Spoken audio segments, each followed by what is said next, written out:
En la madrugada del 28 de junio de 1966, las tropas del ejército rodean la Casa Rosada. Alrededor de las 5:30 de la mañana, el general Julio Alzogaray, junto a un grupo de coroneles, ingresa al despacho del presidente Arturo Illia y le anuncia que las Fuerzas Armadas han tomado el poder. Illia le recrimina su actitud sediciosa y le pide que se retiren.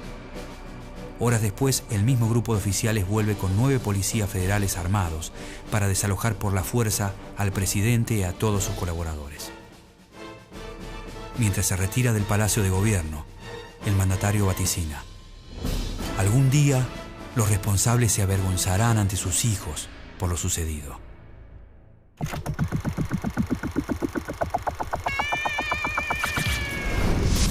Fuerzas Armadas produjeron la única respuesta posible. No hay enemigo pequeño ni fuerza desdeñable, porque ya no hay pueblos aislados. El 29 de marzo de 1962, el presidente Arturo Frondizi es destituido por las Fuerzas Armadas. José María Guido, máxima autoridad del Senado, asume bajo el tutelaje militar. La cúpula castrense, fracturada internamente por sus distintas posturas frente al peronismo, se divide en dos bandos: los azules y los colorados. Los colorados, o gorilas, encarnan la línea más dura del antiperonismo y son partidarios de la proscripción perpetua del movimiento, al que ven como un partido clasista y violento que llevará al país inevitablemente por el camino del comunismo.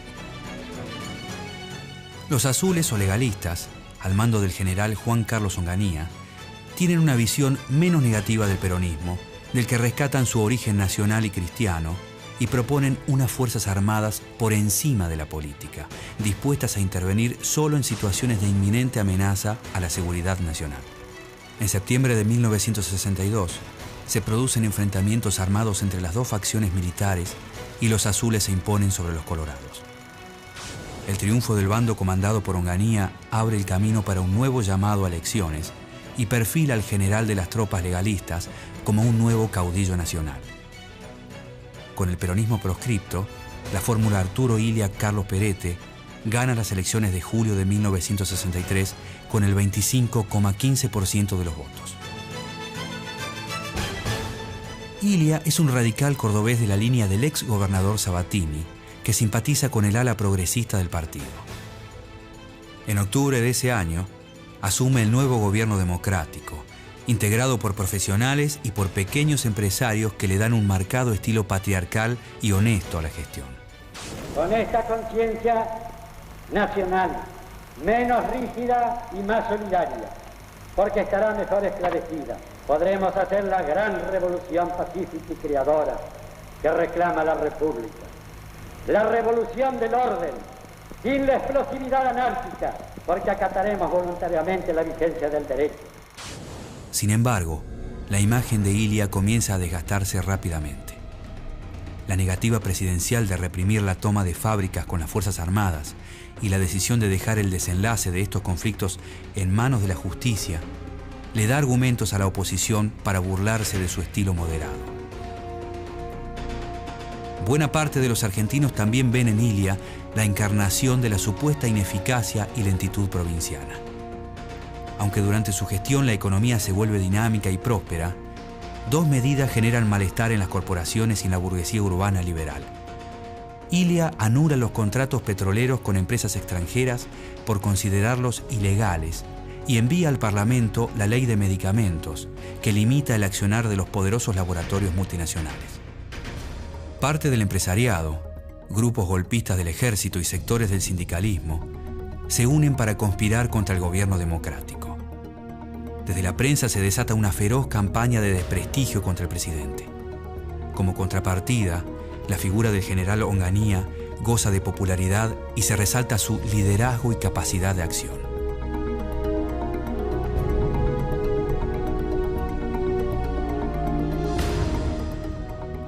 En noviembre de 1965, Onganía presenta su renuncia como comandante en jefe del ejército argentino. Lo que en un principio parece un triunfo del gobierno, termina convertido en el período de gestación del próximo golpe de Estado. El 28 de junio de 1966, las Fuerzas Armadas deponen a Illia y asumen el poder a través de sus comandantes en jefe. El teniente general Pascual Pistarini, el brigadier general Teodoro Álvarez y el almirante Benigno Varela forman la llamada Junta Revolucionaria y ponen en vigencia un estatuto por encima de la Constitución que les atribuye el derecho de nombrar al nuevo presidente. El hombre elegido no sorprende a nadie, el general Juan Carlos Onganía. Hemos llegado a la Revolución Argentina con un vasto plan de afirmaciones positivas y de realizaciones concretas. Este es el fin del proceso de deterioro que nos ha inmovilizado y el despuntar de una magnífica esperanza para nuestra patria. Onganía es un militar duro y autoritario, sin experiencia política, católico practicante y nacionalista a ultranza. Está convencido de que el ejército está por encima de la política y cree que el sistema democrático es la madre de todos los vicios. En los primeros meses de gobierno, Onganía deja en claro su plan. Disuelve el Parlamento, prohíbe la actividad de los partidos políticos y confisca sus bienes. La actividad sindical es desarticulada y acallada con violencia. Pero el eje principal de la represión está puesto en el comunismo y especialmente en la militancia universitaria. Para Onganía, la actividad política estudiantil es un ejercicio de gimnasia subversiva y el caldo de cultivo de lo que él llama la infiltración ideológica. Por eso, su gobierno decide la intervención de las universidades y la quita de su autonomía académica. Y sobre todo, en la tarea de formular audaces concepciones donde cabe una viva e intensa participación de la juventud, que esté dispuesta a enfrentar con alegría y entusiasmo la aventura espiritual de renovar su país y sus instituciones. Participación fecunda que permite ordenar, con la colaboración de todos, las metas y los sistemas de enseñanza y que acrecienta y enaltece la auténtica autoridad. El 29 de julio de 1966, la Policía Federal reprime a un grupo de alumnos y de profesores en la Universidad de Buenos Aires, hecho que pasa a la historia como la noche de los bastones largos. Esto motiva numerosas renuncias docentes y un éxodo masivo de intelectuales. En agosto se disuelven las asociaciones estudiantiles y en septiembre la represión se cobra su primera víctima en Córdoba. Santiago Pampillón es abatido por la policía en una manifestación callejera. La censura se convierte en una herramienta habitual del régimen. No solo la sufren los medios de comunicación, sino también las costumbres. Se persigue a las parejas en las plazas, se clausuran locales nocturnos, no se permiten ni las minifaldas ni el pelo largo en escuelas y en oficinas públicas. El cierre de la revista de humor Tía Vicenta precede a una serie de clausuras de empresas periodísticas.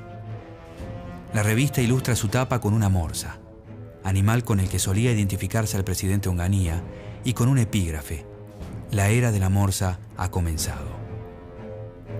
La ola de prohibiciones no solo alcanza a las publicaciones opositoras. Cuando Primera Plana publica un artículo sobre los enfrentamientos entre el general Alejandro Agustín Lanusse y el presidente, el gobierno clausura el semanario desde cuyas columnas se había forjado pacientemente la imagen de Onganía y de la revolución. Para el presidente, la revolución no tiene plazos, sino objetivos. Onganía anuncia las 3 etapas de su programa de gobierno inspirado en las bases de Alberdi. El tiempo económico, destinado a lograr la estabilidad; el tiempo social, en el que se distribuirían las riquezas alcanzadas en la etapa anterior; y finalmente el tiempo político, en el que se llevaría a cabo la transferencia del poder a nuevas organizaciones representativas de la sociedad, lo que desplazaría a los partidos políticos tradicionales. El encargado de crear las condiciones necesarias para iniciar el tiempo social es el ministro de Economía Adalbert Krieger Bacena, un economista liberal cercano a los organismos financieros internacionales y asesor de empresas extranjeras. A comienzos de 1967, Bacena y su equipo de técnicos liberales presentan un plan de desarrollo industrial basado en las inversiones extranjeras. El plan Bacena busca una estabilidad prolongada. Para ello devalúa la moneda un 40%, elimina los controles cambiarios y con los sindicatos sometidos se congelan los salarios por 2 años. Va a ser beneficioso que el país tenga este cambio de billetes que en definitiva, señores, es nada más ni nada menos que sacarle 2 ceros. No tiene otro significado. El Estado pide un préstamo al Fondo Monetario Internacional y renueva los contratos petroleros, decidido a desnacionalizar la economía a favor de las corporaciones extranjeras. El gobierno de facto se mueve en la contradicción. Propone un plan modernizador desde la economía, pero ultraconservador en el ámbito universitario y cultural. A principios de 1968, el movimiento sindical está dividido. Por un lado, las 62 organizaciones, dirigidas por Augusto Bandor, tienen una línea colaboracionista con el gobierno. Las 62 en pie, en cambio, no convalidan el régimen militar, pero tampoco mueven a los trabajadores en su contra. En marzo nace en la CGT un sector de oposición dirigido por Raimundo Ongaro. Aunque desafían sin éxito al gobierno, los conflictos en el interior y la aparición de cuadros sindicales como el de Agustín Tosco le dan nueva vida a la resistencia. En mayo de 1969, el descontento general promueve en Córdoba un movimiento popular conocido como el Cordobazo, con el que se desmorona el mito del orden del gobierno de Onganía. El Cordobazo agudiza las diferencias surgidas en la cúpula militar y hace circular rumores de un posible derrocamiento. En ese clima de crisis, el general Pedro Eugenio Aramburu, expresidente de facto, comienza a promover una salida negociada a través de los partidos políticos. Su objetivo es llevar a la presidencia a un hombre aceptado por las Fuerzas Armadas, siendo él el principal candidato. Pero Onganía simplemente anuncia la inminencia del tiempo social y no da señales de un próximo calendario electoral. Porque fue preciso en esta primera etapa establecer condiciones económico-financieras capaces de sostener el proceso de desarrollo que anhelamos. Han debido elaborarse los instrumentos que posibilitarán que Argentina asuma la posición de avanzada que le corresponde por su potencial humano y sus riquezas naturales. El tiempo político seguía pospuesto para un futuro lejano y solo la intensidad de la protesta parecía poder debilitar el régimen. Para algunos ideólogos del régimen, la dureza del gobierno no es suficiente para asegurar el éxito de la revolución. Los argentinos somos, diría yo, demasiado poco tolerantes para vivir plenamente la democracia y demasiado débiles cada uno de los sectores para imponer su voluntad en una forma de autoritarismo o de dominación. Tenemos que decidirnos. Si hacemos la democracia, tenemos que vivirla con tolerancia. Si alguien quiere en verdad mandar únicamente, tiene que aceptar las reglas de la fuerza hasta las últimas consecuencias. La violencia ejercida contra los estudiantes va radicalizando cada vez más los comportamientos de los jóvenes universitarios. Nuevas y más intensas huelgas, reiteradas protestas estudiantiles y la aparición de las primeras organizaciones guerrilleras, al calor de la experiencia cubana, muestran que algo está cambiando en el país.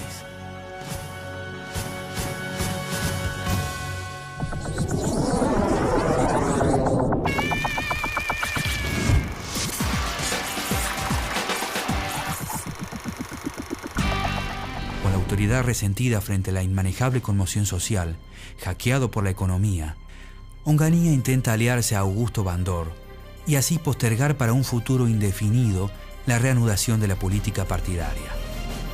Pero en junio de 1969, el asesinato del líder sindical interrumpe el acuerdo y deja aislado al gobierno. La muerte de Bandor es el primero de una serie de asesinatos políticos que establecerían una nueva práctica en la política argentina. En mayo de 1970, un grupo armado secuestra y luego ejecuta al general Aramburu. En un principio se desconoce a los autores del hecho y la desaparición de quien muchos ven como el candidato para una transición hacia una salida electoral genera todo tipo de sospechas. Porque a veces veo que estos grupos son un poco así como todo grupo con formación autoritaria, de una formación un poco militar. Y a veces hay militares entre ellos, y este estilo se pega. A su juicio, ¿qué ideología sustentan los autores del secuestro de Aramburu? Bueno, yo creo que son grupos que pertenecen a la extrema derecha. Mientras las fuerzas de seguridad intentan dar con el paradero del militar desaparecido, el 1 de junio de 1970, una agrupación autodenominada Montoneros informa que Aramburu ha sido ajusticiado. El país ha recibido con estupor la noticia de una sentencia inhumana que ultraja al pueblo argentino. Este es el modelo extranjero que pretende ganar nuestras universidades, gobernar las estructuras sindicales, quebrantar nuestra unidad espiritual y destruir las Fuerzas Armadas y nuestro estilo de vida. Para ello abusan de la libertad que los argentinos conquistamos con honor y sacrificio. Para la Junta de Comandantes, la noticia de la muerte de Aramburu pone fin al tiempo de Onganía, que el 8 de junio de 1970 debe abandonar la Casa Rosada. Seguimos ocultando la opinión popular respecto a la nueva situación institucional del país. ¿Cree usted que deben otorgarse elecciones? Verdaderamente que sí, ¿no? Muchas gracias. Por favor, señor, su opinión sobre esta situación. Está bien, creo que lo han sacado. ¿Está bien? ¿Considera oportuno? Sí, está muy bien. ¿Qué medida fundamental aconsejaría al nuevo régimen? Es un poquito difícil, ¿no? Pero lo principal de todo tendría que llamar elecciones. Los altos mandos militares designan en su lugar al general Roberto Levingston. El nuevo presidente es un militar poco conocido para la opinión pública, que se ha desempeñado como agregado militar ante la Junta Interamericana de Defensa en Washington. Al llegar al cargo, Levingston se encuentra con funcionarios previamente designados y con políticas de gobierno establecidas por la Junta de Comandantes, quienes bajo el liderazgo del general Lanusse pretenden una salida política a la dictadura. Pero Levingston pronto demuestra tener ideas propias y opuestas a los comandantes, y desafía públicamente las sugerencias de anunciar un programa político. Que se profundizará el proceso revolucionario. Los sucesivos requerimientos sobre las tareas o la apertura de un proceso electoral que todavía no está próximo, confunden a la opinión pública. La salida política que la Junta de Comandantes esperaba, buscando el apoyo de la mayoría, parece evaporarse nuevamente. En octubre, el presidente reemplaza a los ministros que le habían sido impuestos y las diferencias con los jefes militares se acentúan. Levingston nombra en el Ministerio de Economía a Aldo Ferrer, un economista vinculado a la Comisión Económica para América Latina. Ferrer, crítico de la extranjerización en que había caído la economía, se propone fortalecer el Estado y la industria nacional. Doctor, ¿cuál es el estado del proyecto de ley de compra nacional y a qué se refiere específicamente? El proyecto está a consideración del Presidente de la República, generaliza normas que aplicamos en las licitaciones de Zárate Brazo Largo y de Futaleufú y tiene como propósito orientar el poder de compra del Estado, que es muy grande, en torno de los 2.000 millones de dólares anuales, para favorecer el desarrollo de la empresa constructora local, de la industria local, de la tecnología y de la ingeniería local. Es una herramienta que se utiliza en todos los países modernos como palanca fundamental del desarrollo y en la Argentina la vamos a usar con toda energía. Sin embargo, estas decisiones generan el deterioro de las cuentas públicas y crece la inflación. En noviembre de 1970, incentivados por Lanusse, radicales, peronistas y otros partidos menores se reúnen y forman una coalición denominada La Hora del Pueblo, cuyo objetivo es presionar al gobierno para un llamado a elecciones. Y entonces este trabajo revela la coincidencia de estos partidos en la elaboración de propósitos fundamentales, define las soluciones, que van a ser una hermosa contribución para cuando tengamos el régimen logrado. La reaparición de los partidos políticos significa un duro revés para las ambiciones de Levingston, que ya tiene los días contados. Como había ocurrido con Onganía, Córdoba entra en escena una vez más para sellar la suerte del presidente de facto. En febrero de 1971, Levingston designa a José Camilo Uriburu como gobernador de la provincia mediterránea en reemplazo de Bernardo Vaz, un hombre cercano a Lanusse que defiende la idea de una salida política. La designación de Uriburu caldea aún más los ánimos en la convulsionada provincia, que al día siguiente amanece empapelada con recortes de diarios y se burla del mandatario. Uriburu es un hombre conservador, ultracatólico y con ideas cercanas al corporativismo fascista. Pero es su verborragia la que finalmente provoca la reacción de los cordobeses. Durante la Fiesta Nacional del Trigo, el nuevo gobernador anuncia que tiene como misión cortar la cabeza de la víbora comunista que anida en Córdoba. La frase desafortunada y la dura represión policial a la huelga del 12 de marzo desencadenan un violento alzamiento popular el día 15, que será conocido como el Viborazo. Una semana más tarde, la Junta de Comandantes destituye al presidente Levington.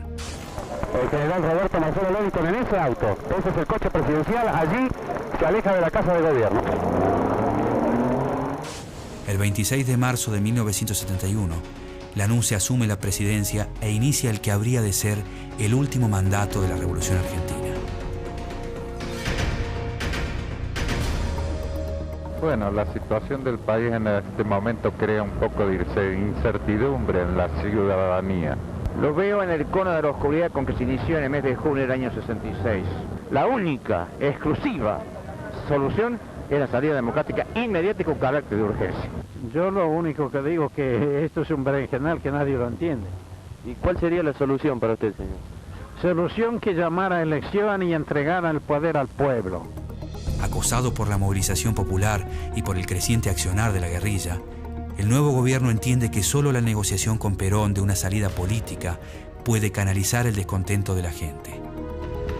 El 1 de mayo, la NUCE anuncia el Gran Acuerdo Nacional, un pacto entre la mayoría de los partidos políticos y las Fuerzas Armadas, que impondrá las condiciones para un próximo llamado a elecciones. La respuesta a esta convocatoria es auspiciosa y permite, dentro de un necesario y real clima de distensión política, continuar realizando simultáneamente los esfuerzos para encaminar al país hacia su plena institucionalización y consolidar el anhelado despegue en que estamos comprometidos. Pero la sospecha de que el GAN es solo un instrumento para que la NUCE llegue a la presidencia genera desconfianza en la clase política. A mí el Gran Acuerdo Nacional gestado desde el gobierno tenía un destinatario oficial. Es decir, se trataba de institucionalizar a un hombre del gobierno en lo que se llamó la pauta del Gran Acuerdo Nacional, y esto fracasó. Aquí lo que se trata de acordar o de convenir es un candidato a presidente.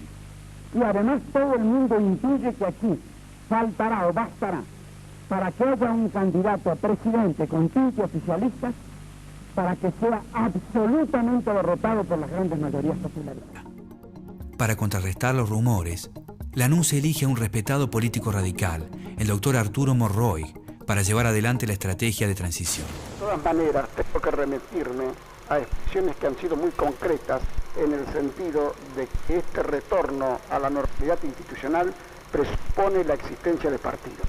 Y si presupone la existencia de partidos, el Acuerdo Nacional tendrá que gestarse, parece que lógicamente, con partidos políticos. Los viejos y tradicionales partidos políticos.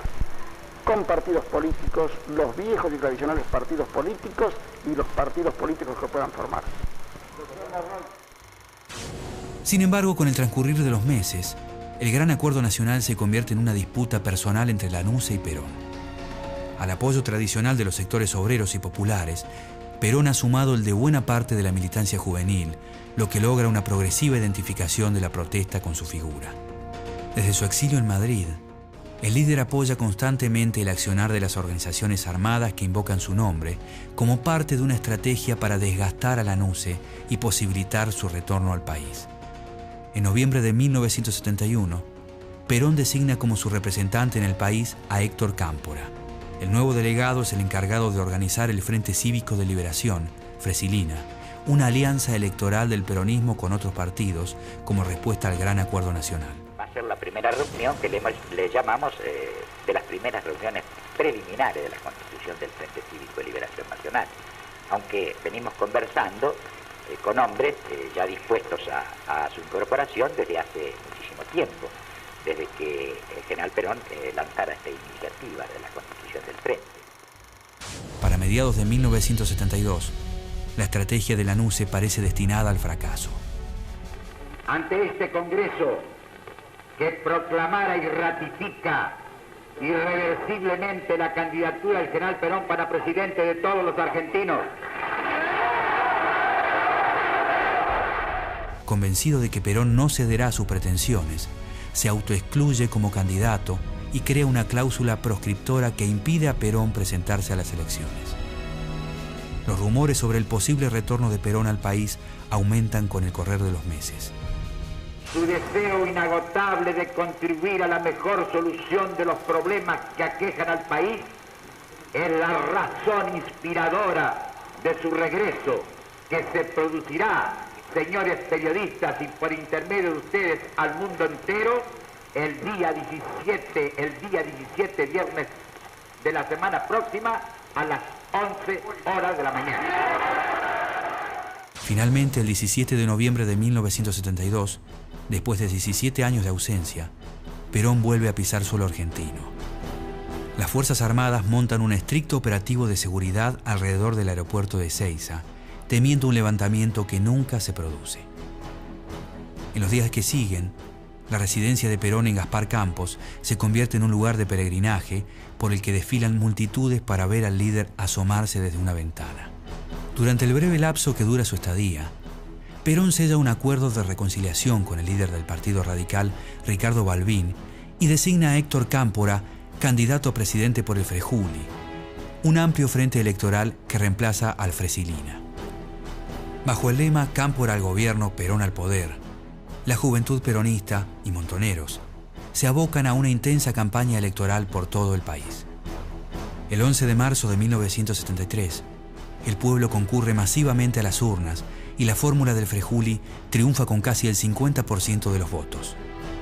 El 25 de mayo, día de la asunción de Cámpora, una multitud eufórica se lanza a las calles para festejar el regreso a la democracia después de 7 años de dictadura. Durante la entrega de mando, el rostro adusto de Lanusse era la demostración más cabal de la amarga y humillante derrota con que finalizaba la ambiciosa revolución argentina. Mientras Lanusse debía huir en helicóptero, en los alrededores de la Casa de Gobierno, la sociedad movilizada obligaba a las Fuerzas Armadas a retirarse a los cuarteles.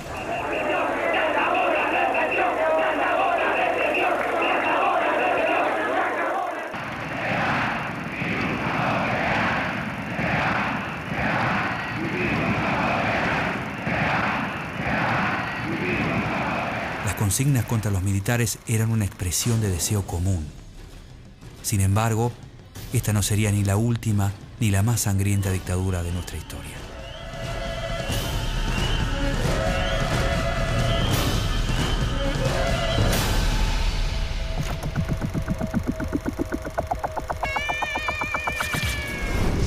Las Fuerzas Armadas produjeron la única respuesta posible. No hay enemigo pequeño ni fuerza desdeñable, porque ya no hay pueblos aislados.